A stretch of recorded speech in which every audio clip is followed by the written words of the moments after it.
Hello IELTS seekers, welcome back to my channel.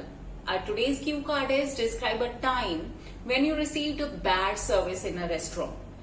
Restaurant में bad service कैसी होगी? Like cleanliness proper नहीं थी, ऑर्डर टाइम पे कोई लेने नहीं आया, ऑर्डर टाइम पे डिलीवर नहीं हुआ, फूड का टेस्ट अच्छा नहीं था.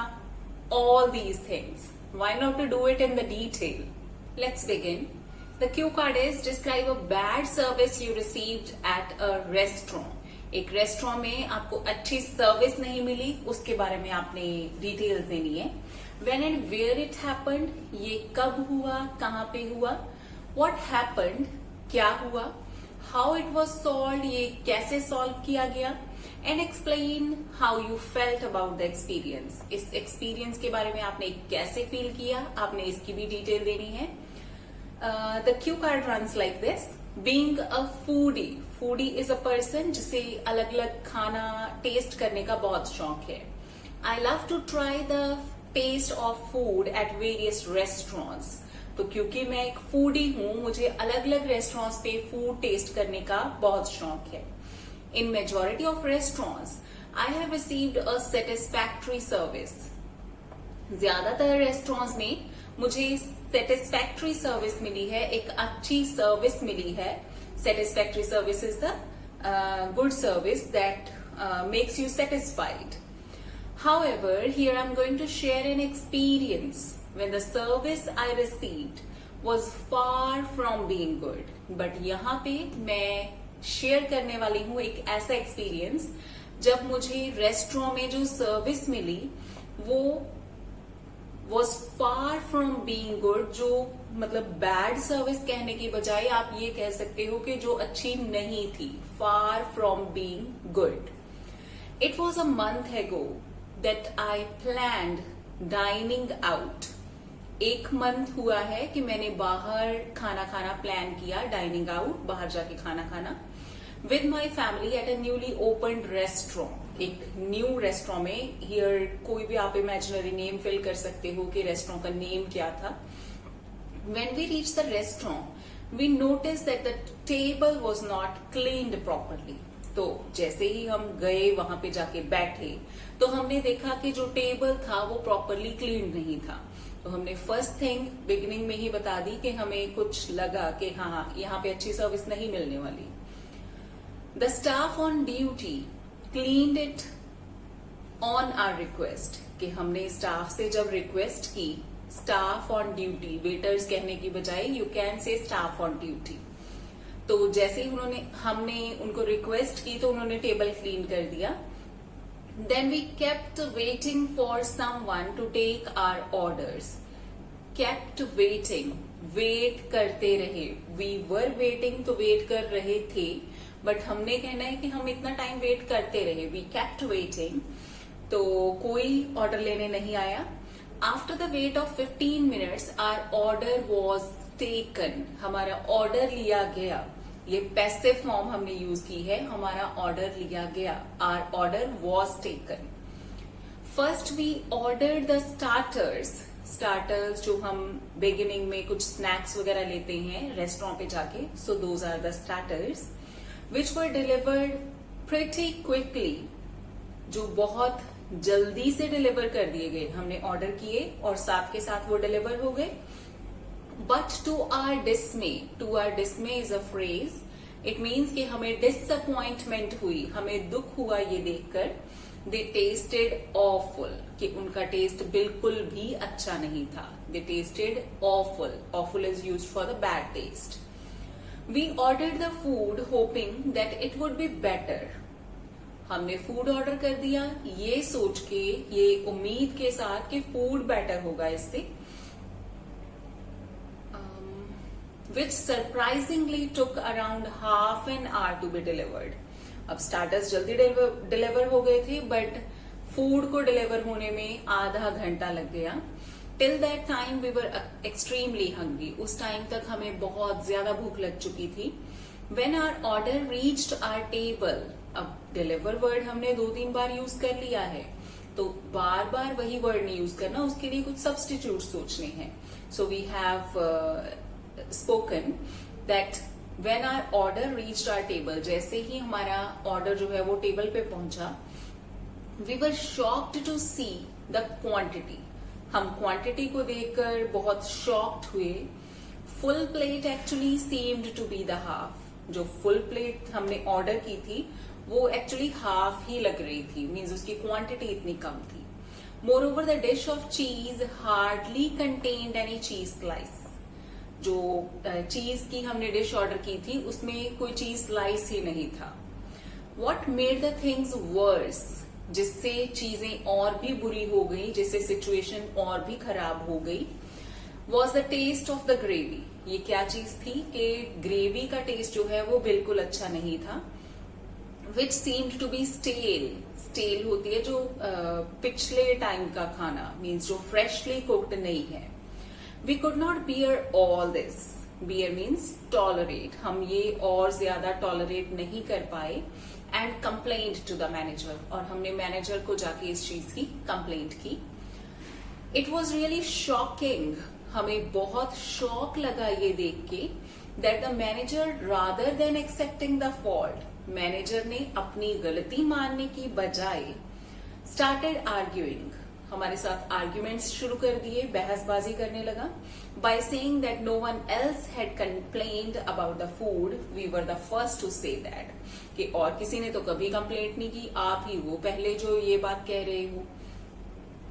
We left that place discontented. तो हमने बहुत डिससेटिस्फाइड वे से, हम बिल्कुल खुश नहीं थे, बिल्कुल संतुष्ट नहीं थे, पर हमने अपना वहां से चले गए हम। Despite paying the full bill, चाहे फुल बिल हमने पे कर दिया, जितना चार्जेस बने थे हमने पे कर दिए, but we were not at all satisfied. I open their business on Google and wrote the review about this extremely poor service. तो मैंने क्या किया, मैंने गूगल पे उनका बिजनेस ओपन किया और उस पे रिव्यू लिखा उनकी जो पुअर सर्विस थी उसके regarding. Then we went to some other restaurant to satisfy our hunger, और उसके बाद हम किसी और रेस्टोरेंट में गए क्योंकि हमें भूख तो अभी लगी हुई थी, हमने अपना पेट तो भरना था। Then we went to some other restaurant. This was a really dispiriting experience for us. तो ये एक्सपीरियंस जो है हमारे लिए बहुत डिस्पिरिटिंग था, हमारे लिए बिल्कुल अच्छा ये एक्सपीरियंस नहीं था। That day I promised to myself, उस दिन मैंने खुद के साथ प्रॉमिस किया, मैंने ये सोचा that I would never forget to read the reviews online before availing any type of services। कि next time से कोई भी सर्विस लेने से पहले मैं कभी भी रिव्यूज रीड करना नहीं भूलूंगी। पहले उसे ओपन करूंगी, चेक करूंगी गूगल पे, उसकी रिव्यूज रीड करूंगी, and then I will think of availing the services from there। Part 3 questions are: how do most people respond to bad services. ज्यादातर लोग बैड सर्विस जब उनको मिलती है तो वो कैसे रिस्पॉन्ड करते हैं, क्या करते हैं। It varies from person to person. अब देखो सभी लोग एक तरह से तो रिएक्ट नहीं करते, हर एक का वे अलग होता है, तो we can start the answer like that. ये पर्सन टू पर्सन वेरी करता है, उनके रिएक्शन डिफरेंट होते हैं। How they choose to react when they receive bad services, कि वो कैसे रिएक्ट करेंगे। Some choose to complain against the poor service। कुछ जो हैं वो सोचते हैं कि हाँ हमें पुअर सर्विस मिली है तो हमने इसकी कंप्लेंट करनी है। Whereas on the other hand, some simply keep quiet। और दूसरे जो हैं शांत रहते हैं, चुप रहते हैं, कुछ नहीं कहते। Nowadays there is another popular way of sharing one's reviews online। आजकल एक तीसरा तरीका भी है, that is हम अपने व्यूज को ऑनलाइन शेयर करते हैं कि हमने किसी सर्विस को किस तरह से फेस किया, मीन्स अच्छी सर्विस थी या बुरी सर्विस थी। Question number 2, do you think services are better than in the past. क्या आपको लगता है कि आजकल सर्विसेज बेटर हैं पास्ट के comparatively. Answer is well I have mixed views about it. अब जब भी आपको ये लगता है कि हाँ कुछ हद तक ठीक भी है ये बात, कुछ हद तक पुरानी वाली बेटर थी, तो आप इससे स्टार्ट कर सकते हो सेंटेंस से। Well I have mixed views about it. इसके बारे में मेरे व्यूज जो हैं वो मिक्स्ड हैं। फ्रॉम वन पर्सपेक्टिव, अगर एक तरफ से देखा जाए, the services are better today due to advancement of technology. Technology advance हो चुकी है तो सर्विसेज भी बेटर हैं। One can order anything online from the comfort of one's room and get it delivered at one's doorstep. कोई person online चीज order कर सकता है अपने घर में बैठे बैठे और वहीं पे उसको सर्विस वो डिलीवर हो जाती है, तो ये इजी है सर्विस आजकल की. However in some cases the old services were better as the customer was considered to be God, क्योंकि पिछले टाइम में कस्टमर को भगवान समझा जाता था, ग्राहक को भगवान समझा जाता था. And the problems faced by him were taken seriously and solved on the basis of priority. तो उनकी प्रॉब्लम्स को अच्छे से डील भी किया जाता था. Next is what kind of services are bad services. कौन सी सर्विसेज को आप बैड सर्विस कह सकते हो? I believe bad services are the ones where the service is not provided up to the satisfaction level of the customers. Bad service वो service होती है जिसमें कस्टमर को सेटिस्फाई नहीं किया जाता, उसकी सेटिस्फेक्शन के लेवल तक नहीं पहुंचते जो सर्विस प्रोवाइडर्स हैं. And their complaints are not handled on a serious note. उनकी कंप्लेंट्स को भी बहुत सीरियसली नहीं लिया जाता. These bad services adversely affect the reputation of the companies. तो इन बैड सर्विसेज से जो कंपनी की रेपुटेशन है वो खराब हो जाती है. Next question, why do some people choose to remain silent when they receive bad services? कुछ लोगों को जब बैड सर्विसेज मिलती हैं तो वो शांत ही क्यों रहते हैं, वो कंप्लेंट क्यों नहीं करते? The answer is, it is because they are not willing to lend themselves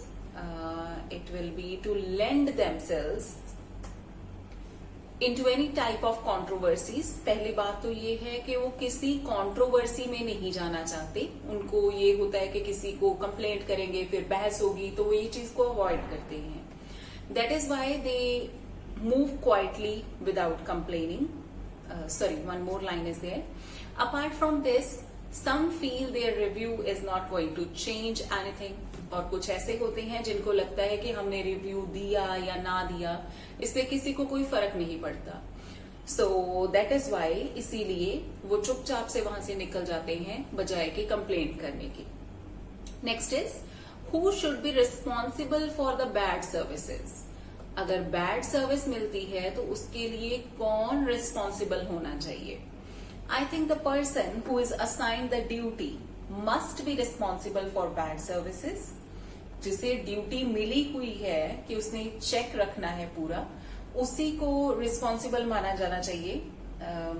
it is his prime duty to do his work in such a way so as not to give chance of complaining. क्योंकि उसी की duty है, उसी को ऐसी duty ये मिली हुई है कि किसी को कोई चांस नहीं देना कंप्लेंट करने का. Moreover, the manager who has to keep a check on what is going on must also be called in question. कि उसको भी रिस्पॉन्सिबल माना जाना चाहिए, जिसकी ये ड्यूटी है, जिसने चेक रखना है उनके ऊपर. In case there is a complaint about their service. अगर कोई भी कंप्लेंट आती है सर्विस की, जो पर्सन वो काम कर रहा है उसको रिस्पॉन्सिबल माना जाना चाहिए. अपार्ट फ्रॉम दिस, जो मैनेजर है उसकी भी रिस्पॉन्सिबिलिटी है अपना वर्क प्रॉपरली देखने की. Next is, as a boss what would you do to prevent bad services. अगर मान लो आप बॉस हो तो आप बैड सर्विसेज को खत्म करने के लिए क्या करोगे? आप कैसे इंश्योर करोगे कि बैड सर्विस ना हो? Answer is, if I am the boss, अगर मैं बॉस हूं, I'll doubly ensure the quality of work under me. मेरे अंडर जो भी काम चल रहा है उसकी क्वालिटी को इंश्योर करने के लिए, क्वालिटी अच्छी करने के लिए मैं पूरी तरह से अपनी डबल एफर्ट लगाऊंगी. I will keep a strict supervision on all my employees. मैं अच्छे से चेक करूंगी कि सारे मेरे एम्प्लॉयज जो हैं वो अच्छे से काम कर रहे हैं या नहीं, so that they work efficiently as well as productively. ताकि वो एफिशिएंटली अपने काम को सही तरीके से कर सकें एंड प्रोडक्टिवली, और उनके काम में प्रोडक्टिविटी हो, अच्छे से ज्यादा काम करे, वो अपना टाइम वेस्ट ना करें. I am sure this video is going to be useful for you. For more such videos in the future, to keep visiting the channel and keep learning. Thanks for watching.